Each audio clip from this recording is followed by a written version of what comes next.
Hey, this is Angela with this week's Living the Shift. Every single time that someone comes to me with the question about tapping in, about getting messages, and with the comment or statement of, I really wish I could get messages like you. I really wish I could get an answer, but I'm not getting any answers. I laugh every single time because my response is always, yes, you do. Yes, you do, but the key is that we need to be retrained to recognize them in most cases. And it comes from this. When we recognize that we are all part of the divine, that we have created this whole reality, and that all of this is an illusion that we create from this perception of an individual, which is an illusion in itself, but on the path of lessons that we want to learn, then we start to recognize that everything in our reality is what we have created for ourselves. So, of course, everything has certain messages embedded in it. If certain things pop out to you, if certain things are coming to you repeatedly, those are messages. There is this commercialized version of what messages are supposed to be like, right? Like what psychic messages or psychic understandings or all that kind of stuff, what they're supposed to be. How you're supposed to experience them, like they're supposed to be like an or something like that.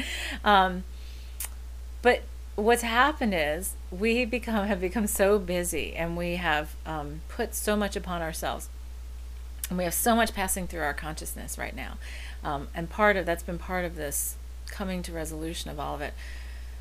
We've become numb, and so in doing so, and plus we've also been trained to believe that the messages have to come to us in a certain way. We've been trained to believe that not everybody can get messages. We've been trained to believe that some people are more worthy to get them than others, that some people can do it more easily than others, all that kind of stuff. So the key is to slow down and to start noticing what's going on around you. And I'm serious, everything. We go into meditation to clear our minds so that we can connect to the higher self. And yes, ultimately, it's great to get immediate answers, but sometimes we have a bigger answer to a question than we realize, or we need to see it in a certain way, okay? And so when that happens, we then manifest those answers within our reality. And so there's so many parts of that, whether it's an animal. Animals have all different, it goes back to indigenous kind of beliefs of animal totems, that animals all have certain energies about them and certain meanings. So those are all, if certain animals start popping up into your life for some bizarre, that seem out of the ordinary, well then there's a message for you. Colors, even plants, situations, billboards, advertisements, music on the radio. Have you ever been thinking about something and you had a question, you turn on the radio and there's a certain song on? Okay, you think, okay, that's sort of funny. It's sort of related to what I was thinking about. And then you get home, and then you walk in the kitchen, and your kid or your spouse is singing the same song, and you're like, well, that's really weird. That's a message. And that's really why it's there to be pointed out to you. That's like to say, oh, that's really weird. Well, why is that really weird? Because it's sort of out of the ordinary, and you're seeing the connection. But it's not weird. It's actually natural. So it's funny because the key to all of this has to do with, and when I work with others in coaching them on how to develop their intuitive skills, one of the biggest steps is actually recognizing the messages that are coming through to them. There's a woman that I was working with, and she was starting from scratch. And so after our first session, I said, okay, here's your homework. I want you to, for the next few weeks, I want you to note anything that comes to you that's sort of out of the ordinary. If you're thinking about something and say a song comes on the radio that's related, write that down. If, blah, blah, blah. And so I started giving her all these different examples of what could be messages that are coming to her. So she sort of looked at me a little uneasily, and I said, look, you don't have to do a big, huge journal about it. You can just do like a couple of sentences, or even just a sentence or a note of da-da-da, saw this on this day here. Okay. She's like, all right. So she comes back a few weeks later, and she's all excited, and she goes, oh my gosh, I'm so excited. I did notice something, and this is so bizarre. She goes, I was wondering what it means. And I was like, okay, so what was it? So she had 3 different times. Like, I think once it was like at the store, once it was on the soccer field with her kids, and I can't remember, like I think one time it was in a car, like she was going someplace.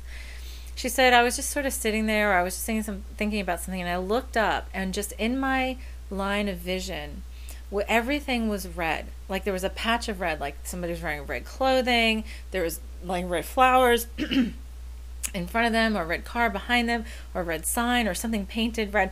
And it was like this blotch of red, like, hello. And she's like, so what does that mean? And I literally was hearing like laughter behind me. And I said, so you wanted a red flag? Those are your red flags, literally.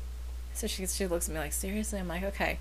So the next step is, the first step was you noticing that. This next step is when something like that happens, if there's nothing to point you in an answer in that moment, then think about, what was I thinking about when I looked up and saw that? So the key is then to say, okay, what was I thinking about that I'm pointing out to myself, either my higher self or guides or spirit, the universal life force as a whole is pointing out to me. That's important to know. It's like, what is it that I was thinking about that was important to take note of? And since it happened 3 times, I think it was more like an exercise for her at the time, but I was like, well, was there, continuity in what you were thinking about all 3 times? That's the kind of stuff that we're retraining ourselves to do. So key to that is paying attention. When you open a book, like say you have a question, you go into meditation, or you just have a question, you go to bed. You can go to sleep at night and ask the question. You could dream about the answer in metaphoric terms sometimes. Sometimes you do past life things. Sometimes you get a direct answer. But many times you do that, you let it go to the universe, and then the next day you get up and you sort of forget about it. You think, oh, well, that was disappointing. I didn't get the answer. But then you might have 6 different messages through the course of the day that are giving you like 6 different things in your reality that are coming back to you to give you pieces and parts of the answer that you're looking for, and you're ignoring it. People walking up to you and just picking up a topic that has been on your mind, and you're like, where did that come from, right? The song thing, opening the book thing. It's sort of like sometimes I've opened a book or looked at something even online or whatever, and it sort of stands out to me, like you see in the movies where like it's almost like lit up, a certain sentence or certain words or whatever. So the key is to start noticing that stuff, because we have it all around us. And it's fun when we actually can look at it as a puzzle, like a jigsaw puzzle. It's sort of fun, and you say, okay, I throw it out there, and I'm expecting, I know I will get the answer in a way that I can recognize in a conscious, in a conscious way. So have fun with it, and realize that you're not going to get in most cases, you're not going to get the heralding of the angels' trumpets behind you to let you know that is the answer to your question. I get these answers all the time in my everyday life, and it will just come to me. Somebody will say something, or it'll just sometimes it'll just download into my head. I'll just be thinking.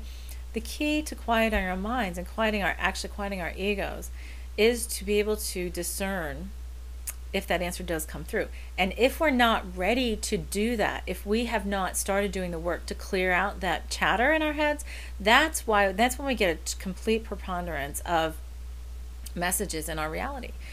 And see, here's the thing. If we ask for a question and we we put it out there, right? And the answer comes to us the first time. It might be subtle, and we're not looking for it, or we're not opening ourselves to it completely. We might miss it. Okay, so the higher self, guides, whatever, say, all right, we'll give it to ourselves. We're going to give it to ourselves in another package, in another way. Okay, second time, missed it again.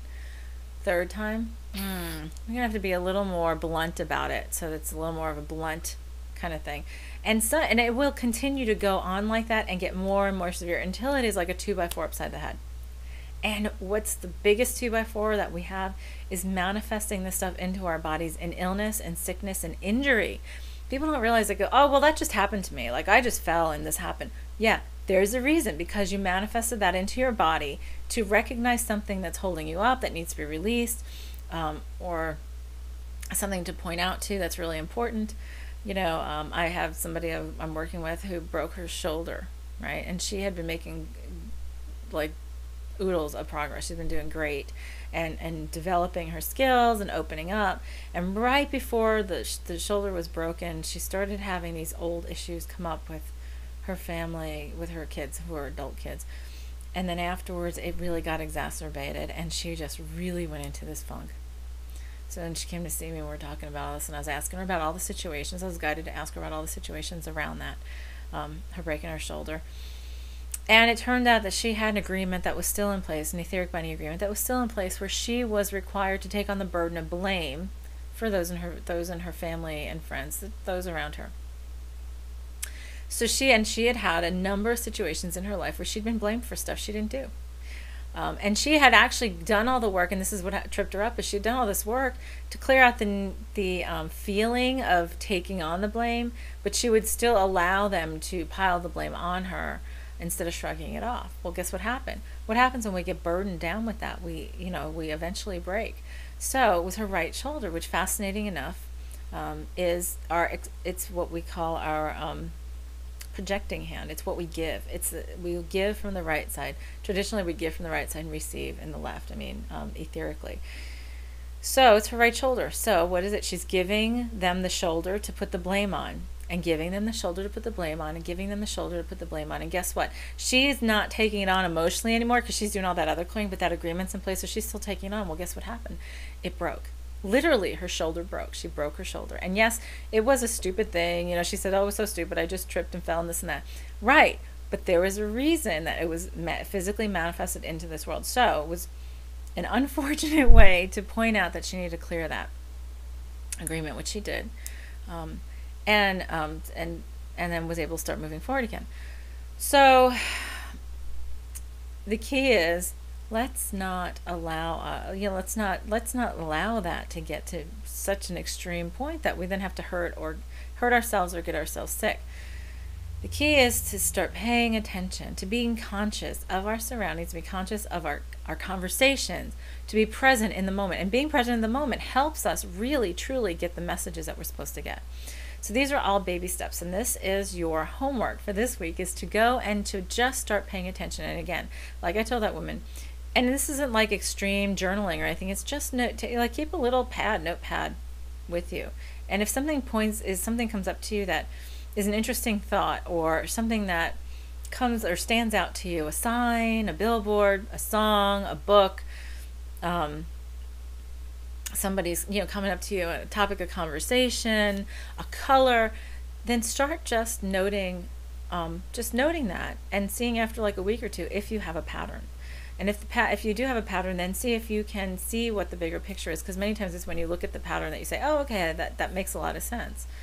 And when we take the ego out of it, and we look at it as sort of a fun puzzle-solving kind of exercise, it becomes a lot easier. And then we take the burden off ourselves and say, okay, I have to get it in some big vision. I have to get it. I have to hear it, or I have to be like, I have to be woken up in the middle of the night and get the, this really clear message, because we are actually giving ourselves clear messages, and we're the ones we've been waiting for. We're the ones who have all the answers. So it's not waiting for them to come in. It's recognizing the answer within ourselves. And the more we do that, the faster it comes to us. So on that, I'm going to let you go. We'll talk to you next week with this week's Living the Shift.